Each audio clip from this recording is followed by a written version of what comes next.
Sud Radio, le 10h midi, mettez-vous d'accord, Stéphanie Demuru. D'accord, en direct sur Sud Radio avec nos invités Alexandre Malafay, président Malafay, pardon. Excusez-moi Alexandre, ça commence mal entre nous. Non, tout va très bien. Président du think tank Sinopia, Pascal Bataille également, animateur, producteur, chef d'entreprise. Ça y est, j'ai bien dit votre nom, c'est un peu moins compliqué, merci. Bonjour Pascal. Bonjour. Avec nous également Régis de Castelnau, avocat, auteur de Une justice politique aux éditions L'Artilleur, membre de la rédaction du Front Populaire. Bonjour Régis. Et puis enfin, Rani Slimane, militant quartier populaire à Montpellier, cofondateur de l'association Force Populaire. Bonjour Rani, bonjour, merci Stéphanie d'être avec nous. Et on commence avec vous Rani, justement. Coup de cœur, vous, pour Rémi Gaillard, qui participe à la médiatisation de Myriam Sacrine, gendarme retrouvée morte dans sa caserne. Oui, bien sûr, le sujet ne prête pas un coup de cœur, mais c'est le fait que Rémi Gaillard, qui à Montpellier, une statue de saint de la ville, a eu quand même la bonne idée d'aider à la médiatisation de cette horrible affaire. Il s'agit d'une gendarme qui est décédée le 24 septembre 2011 à Lyon dans sa caserne, retrouvée morte. C'était une femme qui s'était engagée au sein de la gendarmerie, qui était sapeur-pompier également, et qui se serait, en tout cas c'est ce que disent les autorités, suicidée, une thèse que contredit la famille. En effet, il y a plusieurs choses qui permettent de mettre en doute cela, dans le sens où elle se serait tiré une balle dans le foie, sachant qu'elle connaissait les blessures, enfin en tout cas ce qui était létal ou pas, donc ça paraît un peu surprenant. On a retrouvé aussi une deuxième douille sous le canapé, et en fait tout le monde se dit mais pourquoi ? Et en fait il est vrai qu'elle subissait, c'est censé être avéré, de nombreuses discriminations raciales notamment, se faisant traiter, je cite, de boucaque, de bougnoule, régulièrement, avec un vrai racisme systémique au sein du service. Et cet harcèlement qui était clair et prouvé interroge sur le fait que le colonel incriminé de ce service est resté sur les lieux après la découverte du corps. Donc beaucoup de zones d'ombre. La famille essaye se bat tout simplement pour faire en sorte que la lumière éclate. Oui. On n'en parle pas beaucoup de cette affaire, c'est vrai. Absolument. Et moi, ce qui m'interpelle, c'est que c'est pas un fait divers pour moi. Un fait divers, c'est quelque chose dont on tire peu d'enseignements. Pour moi, c'est un martyr. C'est une martyre de la République, cette dame. En effet, quand on s'apprête à dénoncer au sein de son institution des dysfonctionnements graves, et que on reçoit colibé, injures et harcèlement, alors qu'on sait que c'est une personne qui est impliquée pour le bien de tous, ça pose des vraies questions. En effet, être seul contre tous face à une machine qui broie ceux qui sont porteurs d'une certaine altérité, alors qu'il incarne la France, la vraie, l'idéal, pas l'image rabougrie qu'on essaye de nous vendre, il faut en tirer des véritables enseignements. Dans cette affaire, il y a quelque chose dont la famille souligne quand même la chose qui paraît un peu invraisemblable. C'est le fait que l'IGPN, et là dans le cas de la gendarmerie, l'IGGN, mène l'enquête. Elle a demandé à ce que l'IGGN soit écarté entre guillemets de l'enquête, parce que il est vrai que les forces de l'ordre, que ce soit la police ou la gendarmerie, sont les seules institutions qui sont contrôlées par elles-mêmes. Et ça pose une véritable question. C'est pas la question de jeter l'opprobre sur l'ensemble de la police ou des policiers. J'ai même pas envie de rentrer dans ce genre de débat. Mais c'est tout simplement une question de conflit d'intérêts, une question de logique saine en démocratie, qu'une institution, qui plus est, avec des agents qui quand même ont des droits entre guillemets exceptionnels. Vous avez le droit d'arrêter des gens, vous portez une arme. Soit contrôlée, cette institution soit contrôlée par l'usage légitime de la force, effectivement. Voilà, mais on peut en discuter, mais en tout cas, ce qui n'est pas discutable, c'est le fait qu'elle se contrôle elle-même. Vous mettez en cause, vous, quand même, l'indépendance de cette institution ? Moi, je ne sais pas, je ne suis pas jury, je suis pas dans cette histoire, mais en fait, il n'y a pas à remettre ou pas en cause la légitimité ou l'envie de bien ou de pas faire. C'est tout simplement que vous n'avez pas à vous contrôler vous-même. Une institution n'a pas à se contrôler elle-même toute seule. Il n'y a pas beaucoup d'institutions dans ce cas-là. Et ensuite, ça pose aussi quand même une question qui est latente dans cette histoire. C'est la question du racisme qui est présent dans notre société. On va pas faire semblant que ça n'existe pas. On va pas dire non plus que tout le monde est raciste mais en tout cas, là, dans ce cas-là, il y a quelque chose qui a amené un drame, franchement, qui noue le cœur. Et dans une institution où on manie des armes à feu, où on a un pouvoir, comme je le disais tout à l'heure, je pense que c'est la première institution où il faut faire l'effort de faire en sorte qu'il y ait pas du tout de racisme dans l'ensemble de la société, bien évidemment. Mais là, c'est une institution qui est particulière par les pouvoirs qui lui sont conférés. Et je le rappelle à quiconque l'aurait oublié que le racisme n'est pas une opinion et que dans ce cas-là, il tue. On va donner la parole au juriste Régis de Castelnau. Que vous inspire je vais exprimer 3 désaccords avec ce que vient de dire Rani, pas sur le fond, pas sur le fond. Parce que je connais pas cette affaire. J'ai entendu parler peut-être un petit peu. L'enquête est en cours, manifestement. Oui, tout à fait. Je ne la connais pas. Mais premièrement, si, Rani, le racisme est une opinion, et l'article 10 de la Déclaration des droits de l'homme la protège. On a le droit dans sa tête d'être raciste. C'est l'expression de ce racisme qui est un délit. Et c'est très bien. Je suis pour. Donc, l'espèce de concept, le racisme n'est pas une opinion, eh bien, je suis tout à fait désolé. En ces temps de manœuvres liberticides permanentes, d'atteinte à la liberté d'expression, etc., je crois qu'il faut qu'on revienne au principe. Bon, et je ne défends pas l'opinion du raciste. Aux yeux de la loi. Ma deuxième observation, au lieu de la Déclaration des droits de l'homme, excusez du peu, ma deuxième observation, c'est pas un fait divers. Le fait divers, c'est quelque chose d'important. C'est pour ça que la littérature policière a autant de succès, c'est que ça raconte. C'est pas péjoratif, fait divers, ça raconte une société. Et ce que vous nous dites, Rani, c'est que ça raconte un fonctionnement de la gendarmerie qui est particulier, et je suis personnellement pas sceptique. Je pense qu'il y a des problèmes assez sérieux, des problèmes graves, voilà, c'est un fait divers qui raconte une société, et il faut le prendre très au sérieux. Troisième observation, c'est sur ce qui concerne le contrôle. Dans le système français, pas le seul d'ailleurs, l'administration et la gendarmerie, la police, c'est une administration, sont toutes contrôlées par elles-mêmes. Il y a une inspection générale de contrôle à la mairie de Paris, il y a une inspection générale de contrôle à la justice, etc. C'est le dispositif prévu. Or, effectivement, on peut se poser des questions sur le fait que l'organisme s'autocontrôle, sauf que on est en matière administrative et que par conséquent, ces pouvoirs d'enquête qui sont distincts de ceux de la justice, ces pouvoirs d'enquête appartiennent au corps lui-même. Ça ne veut pas dire qu'il ne soit pas objectif, ça ne veut pas dire qu'il ne soit pas autonome. Moi, j'ai eu pas mal dans ma carrière d'exemples de fonctionnement de l'IGPN ou de l'inspection de la gendarmerie. Je peux vous dire, rappelez-vous, les bœufs carottes, c'était assez sévère, et tant mieux, mais ce que j'ajoute là, c'est que c'est la justice qui fait le vrai contrôle final. Elle va s'appuyer éventuellement sur l'inspection générale, mais pas nécessairement. Elle peut parfaitement confier ça à d'autres services de police, à d'autres services de gendarmerie. C'est la justice qui contrôle. Et donc, j'insiste, je ne connais pas cette affaire. Ce que j'espère, c'est que la justice est saisie, qu'il y a une instruction, je ne sais pas, je ne suis pas sûr. On est peut-être toujours en enquête préliminaire, ce qui m'apparaîtrait un peu dément, 12 ans après. Donc, c'est à la justice de faire ce travail et qu'elle s'en donne les moyens. Parce que cette affaire semble quand même, d'après ce que vous nous dites, et là je reçois cette analyse et cette opinion, cette affaire pose de sérieux problèmes. Ce que vous avez dit concernant la présence de son chef de corps, le suicide par une balle dans le foie, mais excusez-moi, c'est épouvantable.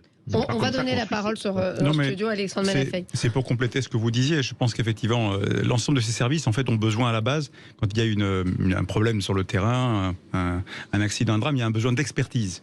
Donc l'expertise, pour l'appréciation, l'évaluation, elle est quand même plus facile à porter quand il s'agit de gens qui ont fait le même métier. Ce qui explique effectivement que la police, comme la gendarmerie, est dans un premier temps effectivement ce type de saisine interne. Mais effectivement, la justice vient très vite quand ça devient sur une affaire sérieuse. Normalement, elle se mêle tout de suite de l'affaire.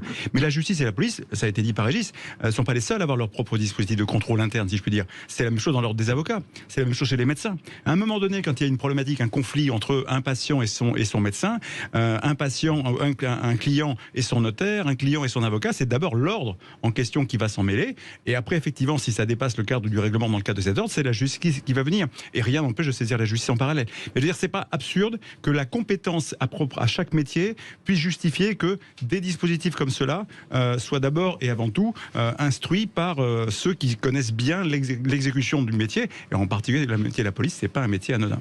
Pascal Bataille, un petit mot peut-être avant juste pour dire que dans ce qu'a dit Rani, il y a une chose que j'entends aussi, c'est la difficulté qu'on a malheureusement aujourd'hui dans notre société à parler de sujets aussi importants que le racisme en ayant une pensée un petit peu pointue et dans le détail et sans faire de la globalisation et de la généralisation polémique. Oui, il y a du racisme dans l'armée, oui, il y a du racisme dans la gendarmerie, oui, il y en a dans la police, oui, il y en a chez les pompiers. J'ai un fils qui est pompier et qui a vécu, qui a été choqué quand il a découvert le niveau de racisme qui existait chez certains pompiers.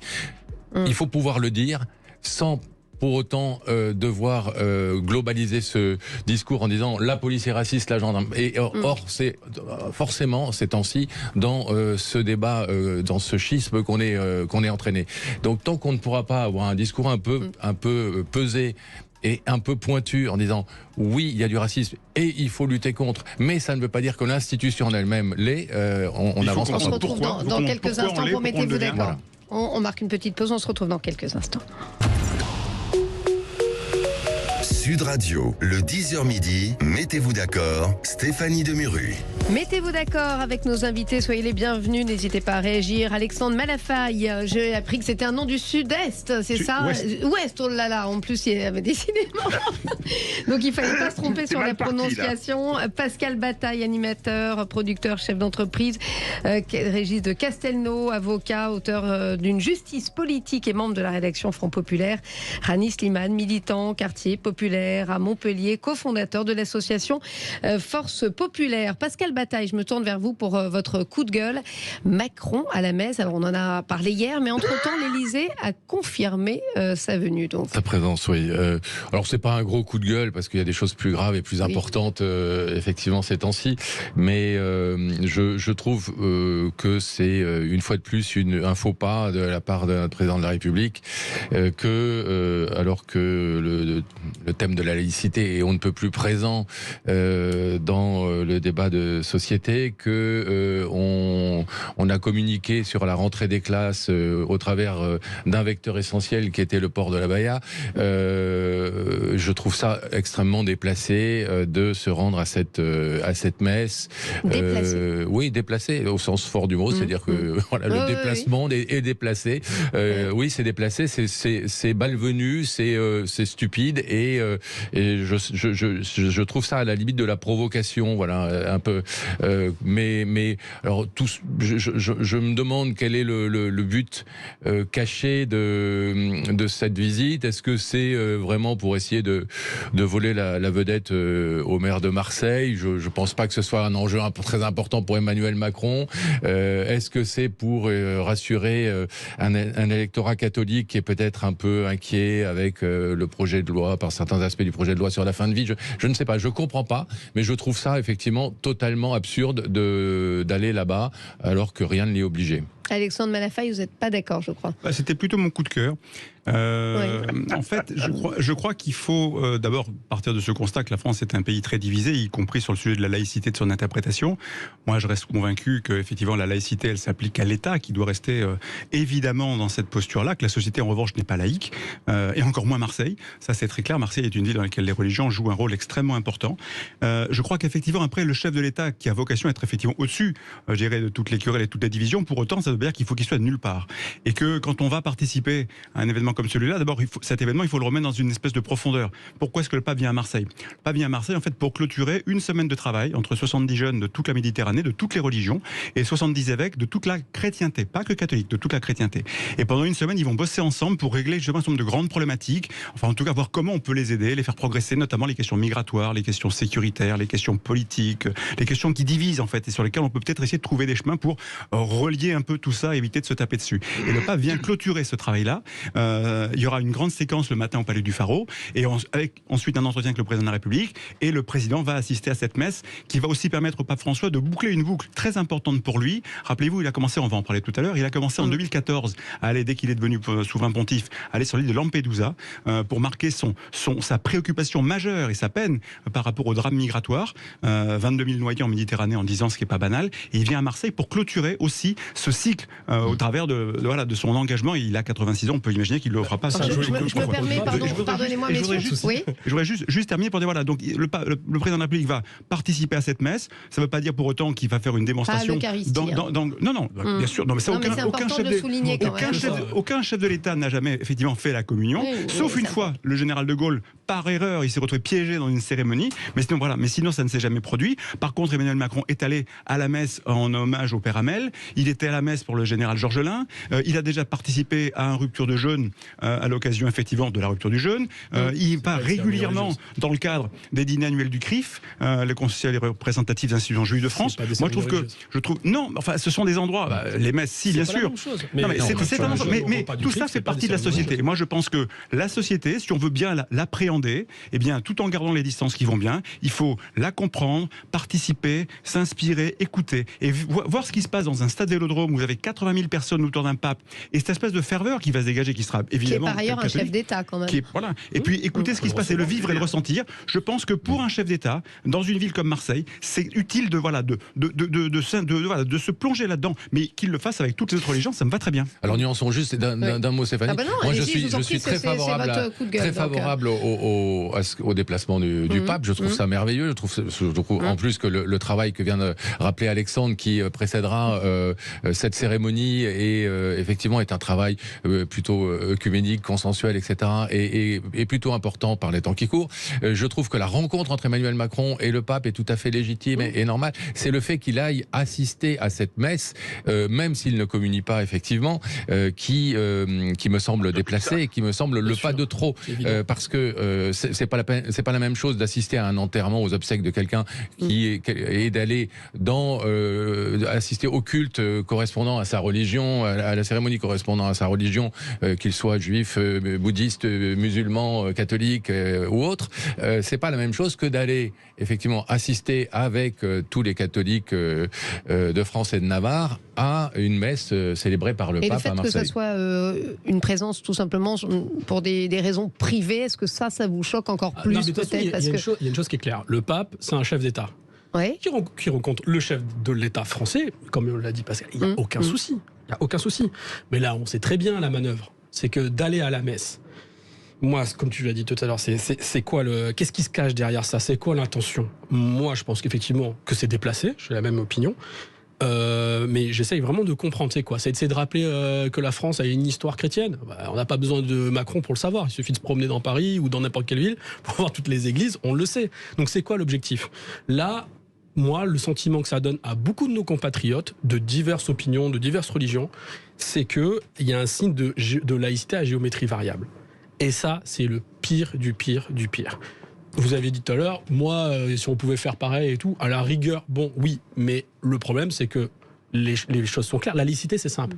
L'État est neutre et on reconnaît et est indifférent par rapport à tous les cultes, donc il n'a pas à aller à une messe. C'est pas compliqué. Surtout le président, qui dans notre régime est censé être celui qui incarne et qui représente un peu toute la nation. Toutes les autorités y sont. Hein. Toutes les autorités politiques, régionales, nationales y sont. Hein. Oui, juste le dire. Les élus, il manquerait que le président en aurait fait toute la polémique inverse. On aurait fait toute la polémique inverse s'il n'y avait pas été. Les élus n'ont pas assisté à des offices religieux. Moi, c'est quelque chose que, à part bien sûr dans le cadre privé, tout le monde a. Mais il est, pour ainsi dire, dans un. Voilà, il le fait de manière privée. privé, Non. avec sa femme Non. d'ailleurs. Non, c'est pas dans un cadre C'est privé. difficile pour un président de la République En plus- de dissocier le privé Alors, du public. ouais, C'est pas le maire de petite commune de l'Anière. On sera jamais d'accord là-dessus. De toute façon, ça Moi, j'ai sera une encore un autre débat question, dans c'est 100 qui ans. paye le coût de cette messe? Il paraît que ça va coûter 800 000 euros et que la quête ne rapportera que 500 000. Ça fait un petit déficit de 300 000. Je Et sais. l'État Non, ne je va sais pas qui financer. Rassurez-vous, l'État n'y est pour rien. Voilà. Non, mais Régis de Alors, Castelnau, qu'est-ce que vous en pensez, Voilà, vous? moi, alors écoutez, je pense qu'on va, si on fait un petit vote, on va être à 50-50. Pascal, c'est pas très sympa de m'obliger à défendre Emmanuel Macron. Ça, Désolé, Régis. Ça avait l'air de vous tenir à cœur. c'est une occasion. Bon, Rani, je suis assez d'accord aussi sur la manipulation, sur l'opération de clientélisme de communication. Oui, il y a un peu de ça. Bon, je pense pas que ça aille très loin parce qu'on va quand même rappeler qu'en France, c'est 5% des gens qui pratiquent la religion catholique. C'est pas beaucoup, c'est un effondrement. On le sait très bien, une déchristianisation depuis la Deuxième Guerre mondiale. Bon, moi, l'argument du chef d'État qu'est le pape, de l'autorité spirituelle qu'il est aussi, que je reconnais pas, moi c'est pas mon affaire, je suis athée, mais c'est un personnage d'envergure mondiale, qu'on le veuille ou non. Et donc, faire acte de présence à ce qui va constituer un élément important, c'est-à-dire la messe, moi... Une première à Marseille depuis 500 ans qu'il y a un pape, une Il n'y a première. pas de souci qu'ils viennent à Marseille faire sa messe. Oui, mais Moi, ça, je suis même ça, tout alors content. ça, Je suis même moi, d'accord avec les positions du pape. Alors, pour vous dire que j'ai pas de problème avec le pape. Simplement, il y a une règle. La règle, elle est claire. Et là, Alors, pour effectivement oui, mais un attendez. coup d'effet La règle, électoral. la règle. D'accord, Annie Simine, vous dénoncez je une n'ai sorte de connu qu'un homme favoritisme, politique. c'est ça? Non, mais c'est Non, mais c'est un ce qu'on- vieux coup électoral Attends, pour essayer de Rani, ramasser quelques Rani. voix. C'est ridicule. Alors qu'on est à un moment où notre nation, Mais c'est du elle ne Macron fait tout pas pur. bloc. Et Mais- il faut, le président, il devrait justement aider à ce que tout le monde se sente tranquille avec ces questions de religion. Non, mais ça, Surtout moi après je pense que la ça- fausse polémique de ça la ne va Bayard. gêner. Moi, je pense que ça ne va pas gêner grand monde. Moi, déjà, ça me gêne, ça fait beaucoup. Non, je n'ai connu dans ma longue vie qu'un seul homme politique qui refusait d'entrer dans les églises pour les enterrements, pour tout. Comment est-ce qu'il s'appelait ? Il a été ministre du budget, c'est un socialiste un petit peu... il était drôle, Léniel. il insultait... André Non, Léniel, non, non? Ah, ça, Non, j'avoue. non. Vous Non. Il est posez mort il y a une colle, là. 2-3 ans. Casse-d'œuvre Non. Léotard. Non plus. Bon. Léotard, peut-être. Non, Non, socialiste. Bon, écoutez, Et ça ne me bref, reviendra pas, on ne sait pas. c'est mon Alzheimer qui me travaille. Et Bah, lui, apparemment, on c'était a un drôle. Alzheimer collectif. il restait à la porte des églises, tous les autres rentraient. Charas, bon. me dit Charas. Juliette Ah, Foufol. voilà, Ouais. voilà. La petite fée de cette émission. Michel Charas, Michel Charas. c'est drôle ça. Et, donc non, je crois que c'est une raison de plus d'avoir des polémiques comme on en a depuis la rentrée sur différents sujets. Qui a failli Alors se ça monter peut la être des nation. polémiques provoquées par Monsieur Attal, qui a lancé la provocation à Baïa pour masquer la catastrophe matérielle et éducationnelle de la rentrée, ça c'est clair. Et là, je pense que Macron aussi, c'est une diversion, il occupe le terrain. Bon, moi, ça ne me gêne pas que le chef de l'État français assiste à une messe tant qu'il ne communie pas. C'est ce que disait De Gaulle, la République ne communie pas. Ça, là, j'aurais réagi. Mais bon, pour le reste... Bon. Moi, il n'y a pas de souci. Si on considère que le président, il doit aller dans des cultes, mais jusqu'au moment de la communion, c'est quelque chose de chrétien, qui fait partie du rite Bien chrétien. sûr. Mais moi, j'aimerais bien savoir si on serait d'accord de voir le président dans une mosquée assister à une prière et juste à la fin de ne pas dire la profession de foi. Bah, évidemment. Si ça choque personne. Bah, c'est aucun Mais je problème. pense qu'il y aurait quand même des débats. On se retrouve dans quelques instants pour la suite de Mettez-vous d'accord avec votre coup de gueule d'ailleurs, Régis de Castelnau. Radio, le 10h midi, mettez-vous d'accord, Stéphanie Demuru. Mettez-vous d'accord, on se retrouve en direct sur Sud Radio avec Alexandre Malafaille, président du think tank Sinopia, Pascal Bataille, animateur, producteur, chef d'entreprise, Rani Slimane, militant quartier populaire à Montpellier, cofondateur de l'association Force Populaire, et vous, Régis de Castelnau, avocat, auteur d'une justice politique et membre de la rédaction du Front Populaire. Justement, Régis de Castelnau, vous, votre coup de gueule aujourd'hui, c'est sur les visas des artistes au Niger. Alors, coup de gueule, bon, c'est pas une colère qui ne peut pas s'éteindre, mais j'ai appris que dans le contexte politique géostratégique difficile que sont nos rapports actuels avec ces pays, certain nombre de pays d'Afrique de l'Ouest, le ministère de la Culture avait produit une note demandant de ne plus délivrer des visas à des artistes issus du Niger, du Mali, du Burkina, et de ne plus financer les projets culturels communs que nous avions avec ces pays. Je trouve ça assez stupéfiant.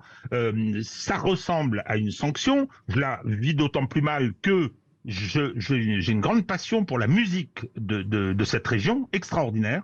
Qui est une des plus belles musiques du monde pour moi, et donc avec des artistes inouïs, quoi, enfin, des joueurs de kora, il y a des chanteurs et tout, et qui, bon, je vais les voir quand ils passent en France, mais qu'est-ce que c'est que ce comportement? Qu'est-ce que c'est que cette attitude de mesquinerie? Alors, on ne veut pas retirer notre ambassadeur, on lance une épreuve de force. On parle de ces pays avec une désinvolture et une arrogance qui, à mon avis, confine à certains moments au racisme. On l'a vu d'ailleurs avec le Maroc, comment le Maroc ose ne pas accepter les propositions d'aide de la France. Comment est-ce possible? Comment le Maroc ose ne pas les demander? Oui, oui, voilà. Comment ose ne pas... C'était encore pire. Donc, je trouve ça détestable. Pas seulement parce que ça touche des artistes que j'aime beaucoup, mais je trouve que cette façon Qu'est-ce qui vous choque le plus, Régis de Castelnau, qu'on mélange politique? Parce qu'on rappelle ce coup d'État au Niger, juillet 2023, le président Bazoum est toujours séquestré par des militaires de la garde présidentielle. Il y a un profond désaccord, évidemment, entre la junte et le gouvernement français. On mélange politique et on se sert de ça pour boycotter des artistes, même si, attention, la ministre de la Culture met les choses au point. Ce matin, elle dit qu'on ne boycotte personne et jamais les artistes. Elle tient à clarifier les choses, Rima Abdelmalak. Parce qu'il y a du poids dans le gouvernement. J'ai écouté rétropédalage à fond les manettes. Oui. Attendez, c'est le ministère de la Culture qui a fait ça. C'est pas le ministère des Affaires étrangères sur la délivrance des visas. Non, c'est le ministère de la Culture. Je trouve que ça sent la mesquinerie, ça sent l'aigreur. Et vous parlez du Niger, oui, il y a eu un coup d'État. J'ai appris ce matin qu'il y avait un lot de croissants qui avait été intercepté au moment où il allait arriver aux malheureux qui occupent l'ambassade, enfin malheureux diplomates français. Non, le Burkina, le Mali, le territoire, si vous voulez, ils ont des problèmes de terrorisme, mais il y a rien d'anti-français là-dedans. Donc, qu'est-ce que c'est que cette tout le monde n'est pas d'accord avec vous, quand même, Régis de Castelnau. Il y a eu quand même certaines banderoles. Enfin, bon, là, vous niez une forme de réalité, si je peux me permettre. Non, attendez, on en est dans l'expression. Il n'y a pas un Français qui a fait l'objet d'une attaque, qui a fait... j'ai pas dit que les rapports étaient bons. J'ai pas dit qu'avec le jeune capitaine Ibrahim Traoré, le successeur et héritier de Thomas Sankara, qui est quelqu'un qui me fait très plaisir, j'ai pas dit que les rapports avec ces gens-là étaient bons. Mais l'espèce de mesquinerie qui consiste à dire on vous laissera pas venir en France pour exercer votre talent. Ce sont des artistes, enfin. Alors la ministre de la Culture dit la France réduit ses équipes dans les ambassades. Il n'est donc matériellement pas possible de délivrer des visas pour des artistes venant en France. Voilà. C'est l'argument, il fallait le porter. Vous y croyez pas, c'est de la mauvaise foi. Je pense que c'est du rétropédalage. Tant mieux qu'il rétropédale. Non, mais c'est peut-être du rétropédalage. Ce qui est certain, c'est que ça n'en est peut-être pas. Ce qui est certain, c'est que la note en question était particulièrement mal rédigée. Parce que, d'abord, il aurait peut-être été intelligent de ne rien dire, parce que de toute façon, de manière pratico-pratique, étant donné la situation, c'est-à-dire l'incapacité à délivrer quoi que ce soit et à faire fonctionner les ambassades de manière normale en ce moment, ça paraissait assez évident que de toute façon, ça n'avancerait pas. Peut-être que la note aurait pu rappeler le contexte. Simplement redire, dans le contexte actuel, il est difficile, donc ne soyez pas surpris, mais tout d'un coup, je reconnais qu'effectivement, être obligé de refaire un contre-pédalage après, c'est sûr que c'est suspect. Voilà. En tout cas, il y a un véritable souci avec cette administration, ce gouvernement qui, décidément, arrive à se fâcher avec tous les pays du monde sur des questions de visa. Je rappelle que la France... Techniquement, c'est une nation qui a vocation, du moins, c'est ce que son histoire a rayonné, comme on dit, dans le monde. Donc, moi, je vocation pense à rayonner dans le monde. Et donc, on ne rayonne pas en expliquant que des artistes ne puissent pas venir parce qu'il y aurait un fait. On n'est pas en guerre avec ces pays-là. à ce que je sache. Et on n'est pas en guerre. Il n'y a pas un conflit ouvert et armé. On n'est pas belligérant. Bon, alors du coup, c'est vraiment surprenant. Je pense que c'est une véritable entorse à la tradition diplomatique. Et ce n'est pas la première fois de la part de ce gouvernement. Il n'y a qu'à voir comment est géré les affaires diplomatiques, comment sont gérées les affaires diplomatiques, le fait que le président Macron a décidé de dézinguer le corps diplomatique au point qui était en place depuis Talleyrand, hein, je veux dire c'est pas un petit truc, et surtout au-delà pour cette histoire en particulier, je sais pas quelle est la motivation de la ministre, du président de penser que la culture serait un objet c'est un objet politique, il n'y a pas de problème sur ça, mais que ça soit un objet de rétorsion. Moi, il y a un grand artiste malien que j'aime beaucoup qui s'appelle Balaké Sissoko, qui dit que le miel n'est jamais doux dans une seule bouche. Je vous laisse méditer ça. Pascal Bataille. Rani, Toumani Diabaté est supérieur, à mon avis. Hein. Lui, je ne l'ai pas vu en live, donc je ne pourrais pas. J'ai vu que Balaké à Montpellier cet été au Festival Radio France. Pascal Bataille, vous en pensez quoi? Il y a un peu de mesquinerie de la part quand même du gouvernement qui se laisse aller à une petite facilité, ou vous croyez finalement la défense de Rima Abdul Malak quand elle dit on pas peut du pas tout, non, pas du tout. Effectivement, je souscris à ce qui a été dit auparavant par Régis, Rani et Alexandre. Je pense, pour essayer de faire court, qu'on est dans le contresens total. Voilà, le contresens total. On se trompe de cible, on se trompe de moment et on se trompe de moyens. Et ces pays, bien sûr. Bon. Régis, un petit mot de la fin sur votre coup de cœur, ou on passe à la suite, parce que justement la transition. Oui. Mon coup de gueule, pas mon coup de cœur. Non, mais tout. Voilà. Pardon. Je constate qu'il y a un consensus et qu'on s'est à peu près mis d'accord. C'est magnifique. C'est chouette.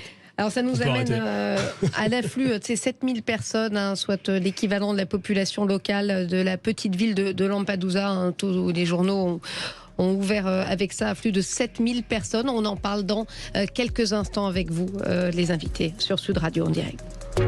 Sud Radio, le 10h midi, mettez-vous d'accord, Stéphanie Demuru. Mettez-vous d'accord, Alexandre Malafaille, président du think tank Sinopia, Pascal Bataille, animateur, producteur, chef d'entreprise, Régis de Castelnau, avocat, auteur d'une justice politique chez l'Artilleur, membre de la rédaction du Front Populaire, Rani Slimane, militant quartier populaire à Montpellier, cofondateur de l'association Force Populaire. Mes invités qui discutent, qui débattent des thèmes de l'actualité, dont un qui a fait les gros titres hier, donc l'afflux de 7000 personnes, soit l'équivalent de la population locale de la petite ville italienne de Lampedusa. Donc autant de migrants qui ont débarqué hier que le nombre d'habitants. Ça vous inspire quoi, Alexandre Malafaille ? Ça m'inspire que quand on gère les affaires du monde, quand on prétend le faire, il faut faire attention à ce qu'on fait. Il y a un certain nombre de pays comme la France et les États-Unis qui ont fait des grosses bêtises depuis une vingtaine d'années. Quand on a déclenché la guerre en Irak, alors la France était contre. Et là, on peut saluer cette position courageuse de Jacques Chirac à l'époque et Dominique de Villepin à l'ONU. Mais effectivement, on a fait s'effondrer un pays qui était certes dirigé par un dictateur, mais les conséquences depuis ont été terrifiantes. Quand on a décidé effectivement de faire la guerre en Libye pour faire tomber Kadhafi, on a cassé, si je puis dire, le verrou libyen qui tenait effectivement quand même. Il était tenu, ce pays, il était tenu pour plein de raisons, et il était aussi tenu en matière sécuritaire. Et donc on a ouvert toute une série de portes à la misère qui s'est effectivement précipitée vers chez nous, parce que de toute façon les évolutions en termes de mode de vie sur place, plus les bouleversements climatiques qui sont à l'œuvre, notamment en Afrique, font que pour beaucoup de populations, il y a deux choix, c'est entre mourir chez eux ou tenter de survivre ailleurs. Et le ailleurs, il est apparemment un peu plus prospère chez nous.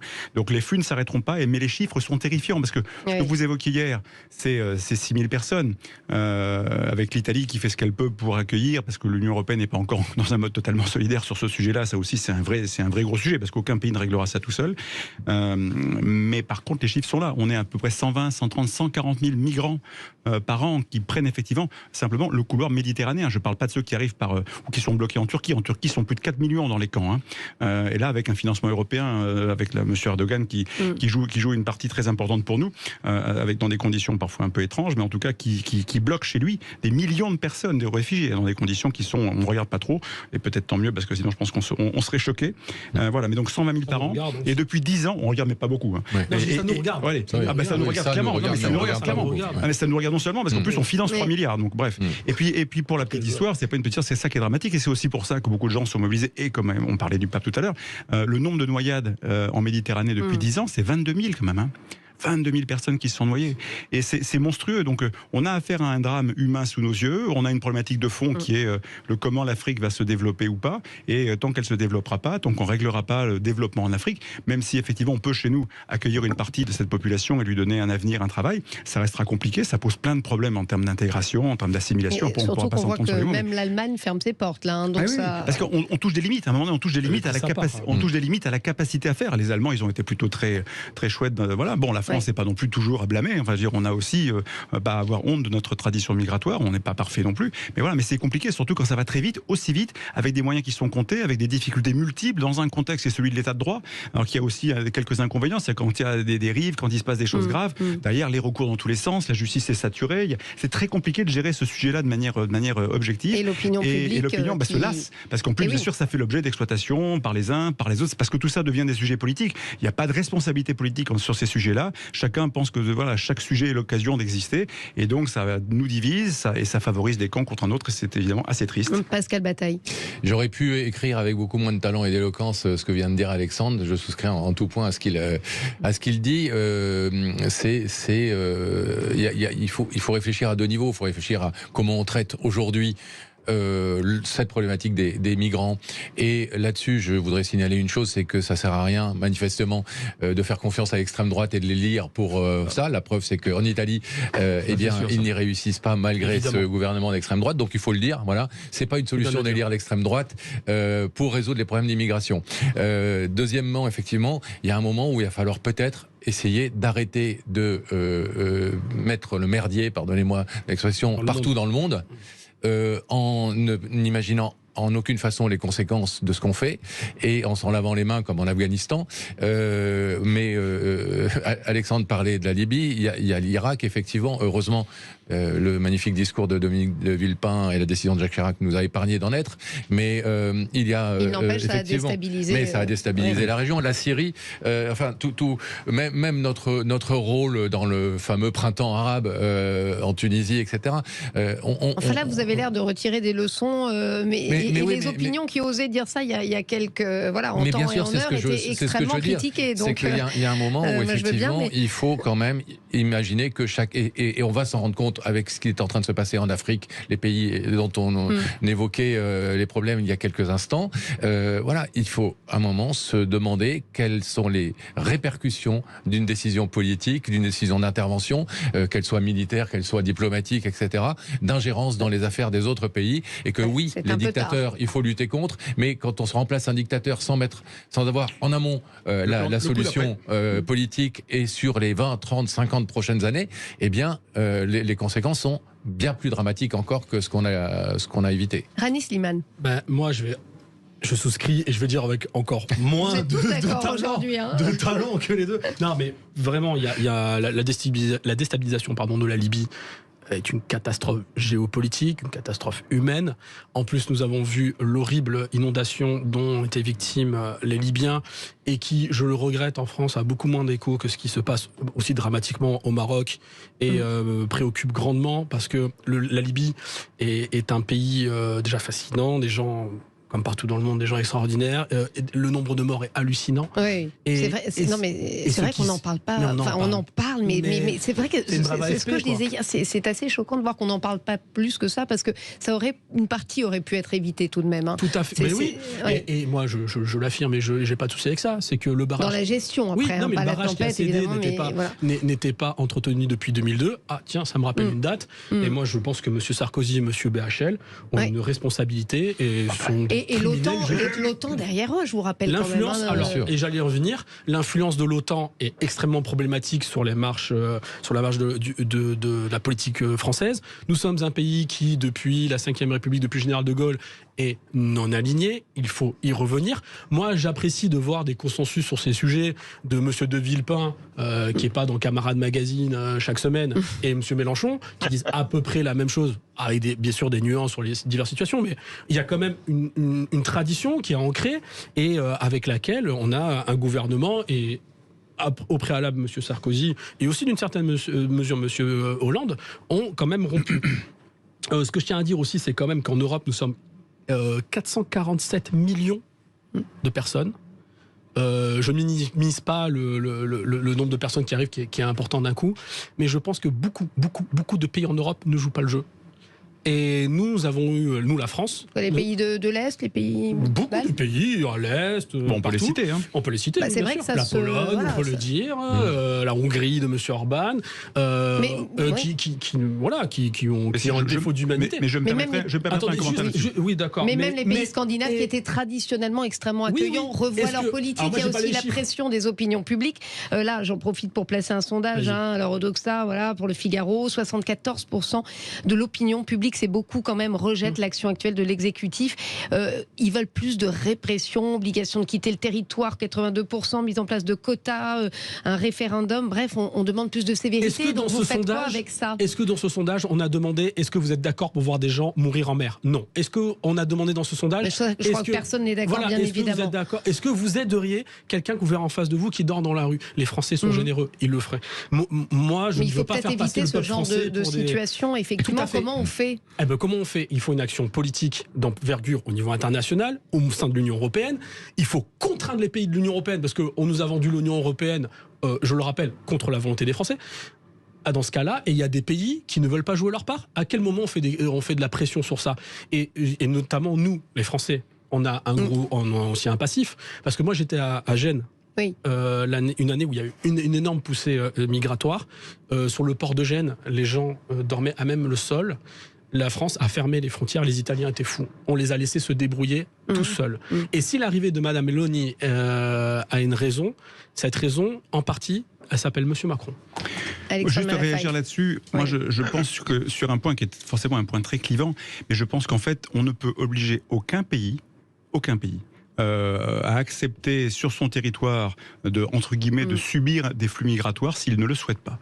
C'est-à-dire, si on décide effectivement d'accueillir des populations immigrées pour n'importe quel type de bonne raison, il faut en être d'accord. Si pour des raisons qui sont propres à un pays, à un moment donné on ne souhaite pas le faire, je crois qu'il faut éviter de donner des leçons de morale, parce que de toute façon ça ne marchera pas comme ça. Vous ne pourrez pas contraindre des pays qui ne veulent pas ouvrir trop grand la porte de le faire. Politique avec non, mais attendez, c'est pas une question d'union politique. D'abord, l'union politique, elle ne permet pas tout. C'est pas une décision qui se prend de Bruxelles en disant c'est comme ça que ça se passe. L'Union européenne, on ne ramasse que les contraintes. Je suis d'accord. Mais l'Union européenne, d'abord, c'est quoi ? C'est pas grand-chose sur un plan politique. C'est aujourd'hui la gouvernance de l'Union européenne est très défaillante, parce que voilà, c'est pas un système de gouvernance. Sauf qu'il faut libéraliser le marché. Là, non, mais sur ce sujet-là, ils ont toujours été plutôt bons. C'est le seul point sur lequel il y a une vraie marge de manœuvre. Mais pour le reste, qu'est-ce que vous voulez que je vous dise ? Moi, je suis allé en Hongrie. Je suis allé rencontrer les Hongrois. Il y a quelques années, on a fait un voyage extrêmement intéressant là-bas, et au niveau ministériel et autres. Qu'est-ce qui nous renvoie comme image ? En tout cas, de ce qu'ils perçoivent de nous.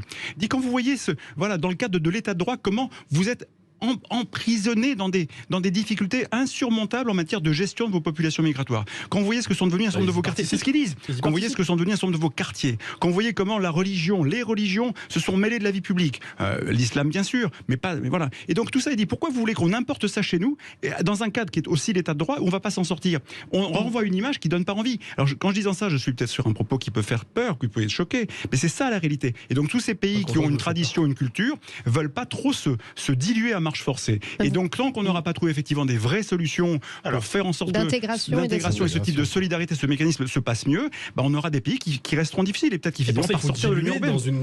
Il faut dire. Oui, mais Régis de Castelnau, sur la question de la souveraineté que soulève Alexandre Malafaille et de l'intégration, votre avis ? Elle est extrêmement importante. Alors, je ne vais pas partager le fatalisme, non pas que je vais être optimiste, loin de là, le fatalisme, finalement, avec cette immigration, on paye les factures des erreurs qu'on a fait dans le passé. C'est vrai. Mais le problème, moi, auquel je suis confronté dans ce que je vois, c'est que cette arrivée massive de 7000 personnes, elle n'est pas tombée du ciel.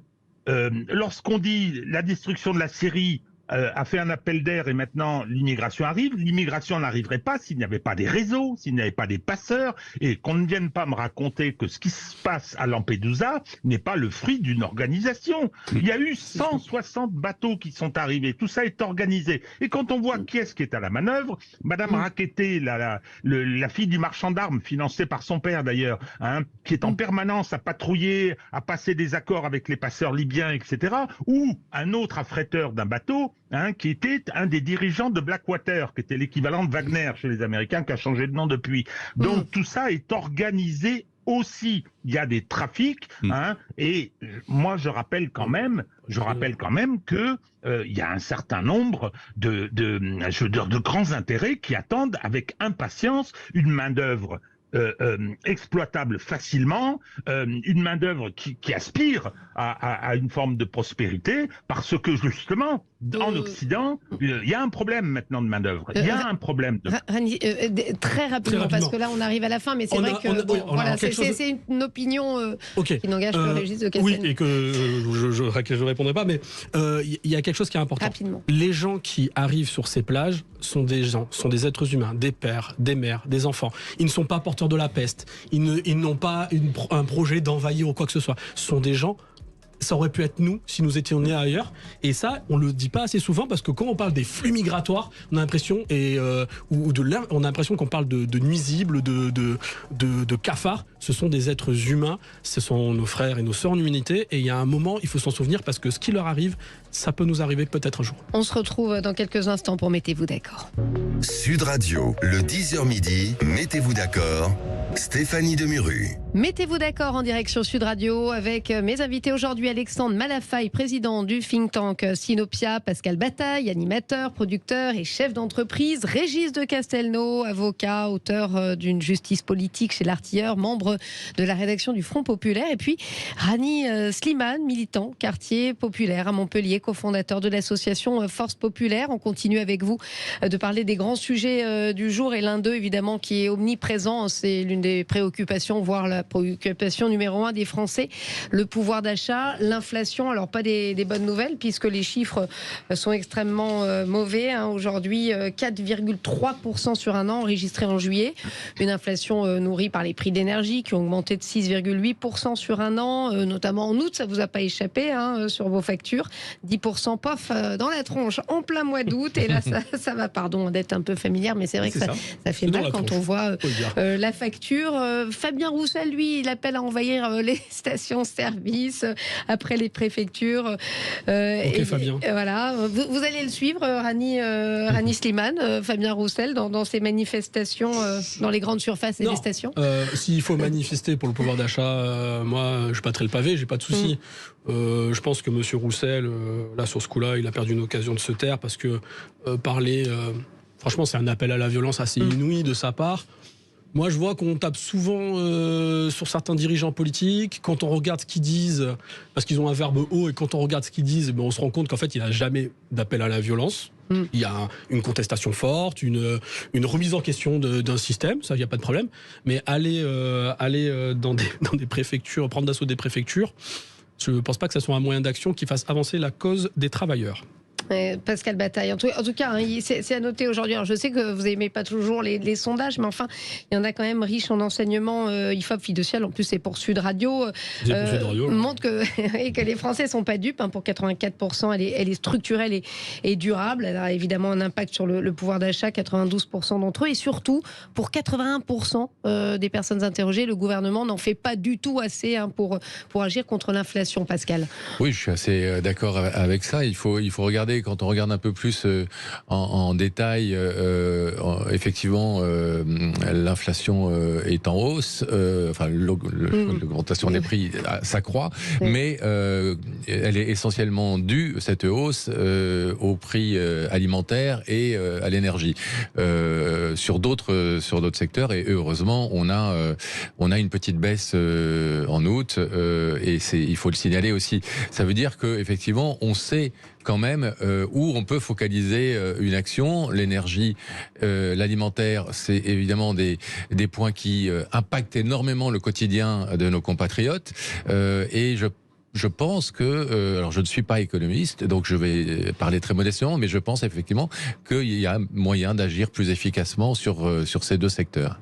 Alexandre Malafaillant, on rappelle quand même que le gouvernement a mis 110 milliards d'euros sur la table depuis 2021 pour faire face aux effets de l'inflation. Une facture d'ailleurs qui pourrait monter selon certains à 170 milliards en cumulé, selon certains documents budgétaires. D'ici à 2027, on n'en fait pas assez. C'est beaucoup d'argent.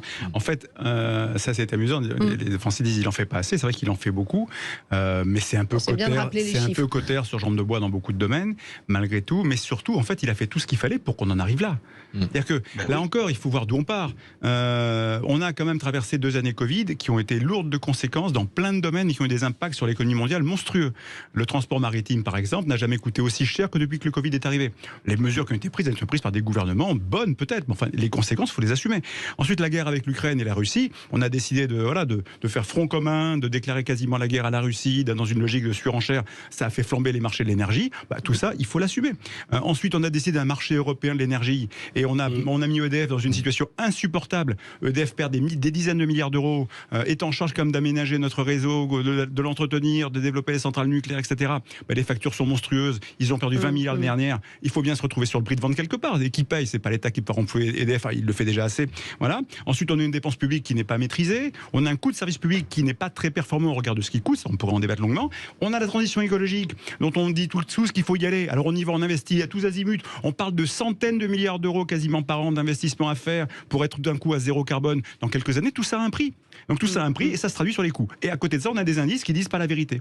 Parce que la réalité des 4.3 dont vous parlez, quand on fait ses courses, quand on regarde sa facture énergétique, voilà, c'est très biaisé. Et donc de fait, effectivement, après, on n'en arrive non pas à la fracture sociale de Jacques Chirac, on en arrive à des arrachements, à des ruptures sociales. Vous avez une partie de la population qui ne sait plus vivre, qui ne sait plus comment vivre. Et en effet, on a une population qui est dans certains partis politiques où on peut appeler les gens, dit maintenant ça suffit, on va se révolter. Parce que c'est plus possible. Parce qu'on arrive à un degré de... On parle plus de pouvoir d'achat. Alors, le pouvoir d'achat, c'est si j'ai encore le pouvoir d'acheter. Non, c'est le reste à vivre. Et pour beaucoup de gens, il n'y a plus de reste à vivre. Le 10, le 15, le 20 du mois, même parfois le 1er du mois, quoi. Et ça, c'est en train de se creuser. Ça s'amplifie de plus en plus. Rappelez-vous, pendant la crise sanitaire, tous ces centaines de jeunes qui étaient obligés d'aller faire la queue pour aller chercher de l'aide alimentaire. Maintenant, c'est les restos du cœur qui ont plus assez de pognon pour effectivement faire le job. Alors, ils appellent au secours. Et puis, on est critiqué quand on les aide. Ça part dans tous les sens. Il y a un problème de fond qui est en train de se construire ou de déconstruire la société parce qu'effectivement, il n'y a plus assez d'argent pour vivre au quotidien. Ça, c'est un problème monstrueux et c'est pas qu'une question de conférence sociale sur les salaires qui va régler la question. Alors, je ne sais pas comment on fait, mais par contre, il y a vraiment le feu. Et le fait de faire semblant en disant tout va très bien, Madame la Marquise, c'est pas une bonne solution non plus. Régis de Castelnau. Écoutez, tout va très bien, Madame la Marquise. On a toujours un ministre de l'économie, celui qui a détruit l'économie russe, qui continue à dire qu'il n'y a pas d'inflation. Il avait promis que les Russes mettraient l'économie russe à genoux. Oui, c'est le choix des termes, oui. Ouais. Non, mais alors Alexandre, merci de ce diagnostic. Vous fermez la lumière en sortant, parce que ce que vous venez de décrire, c'est catastrophique. Donc, et je suis d'accord, parce que vient s'ajouter à ça, on a déjà oublié, parce que derrière il y a eu la polémique astucieusement lancée par Monsieur Bernard Arnault, qui n'est que la première fortune mondiale que parce que, justement, il dépend d'un système qui produit cette pauvreté, je suis désolé de le dire, et on a oublié ce que disaient les Restos du Cœur, ce que disait le Secours populaire et ce que disait la Croix-Rouge. On n'a plus d'argent. J'ai vu une émission à la télévision où vous aviez des spécialistes de la consommation qui disaient que les gens avaient diminué leur consommation, c'est-à-dire de 20%. J'entendais hier un parlementaire belge au Parlement européen dire que, alors je ne sais pas d'où sortaient les chiffres, je ne les garantis pas, que 30% de la population européenne commencer à sauter un repas par jour. Non, on est dans une situation qui est une situation passablement dramatique quand même, de ce point de vue-là, social. Parce que les postes où l'inflation est forte, désolé, énergie, c'est indispensable, l'énergie, pour tout. Et deuxièmement, l'alimentaire, c'est la vie des gens, ça. Alors, mais sur le diagnostic, on est tous d'accord, mais est-ce que l'État en fait suffisamment et que peut-il faire surtout? Ça, il peut faire des choses. Il fait fonctionner la planche à billets, ce qui va nourrir l'inflation. Moi, je veux bien. Mais... Rani Slimane. Moi, ce que je vois, il y a les chiffres et il y a les humains. Moi, j'habite dans un quartier où... c'est un quartier où j'ai grandi. Où il y a un secours populaire qui est une antenne. C'est très compliqué. C'est très compliqué et il y a des voisins à moi, c'est des gens que je connais, que je croise tous les jours, qui là vont demander pour la première fois, et des gens qui ont un travail. Des gens qui ont un travail, des couples, pauvres qui ont qui ont le travail. Donc, qu'est-ce qui se passe? En fait, quand on regarde bien le gouvernement, l'inflation en économie, c'est pas forcément trop une mauvaise chose si jamais il n'y a pas, ça l'est quand il n'y a pas d'indexation, quand on n'augmente pas les salaires. Il faut augmenter les salaires. En Espagne, la ministre Yolanda Díaz, la ministre du Travail, elle a augmenté le SMIC de 47% en 5 ans. Comme par hasard, en Espagne, en juin, l'inflation, c'était 2%, la moitié de la zone euro. Merci messieurs, Alexandre Malafaille, Pascal Bataille, Régis de Castelnau et Rani Slimane d'avoir été avec nous. Mettez-vous d'accord aujourd'hui. Et tout de suite, c'est André Berkoff. Merci à vous.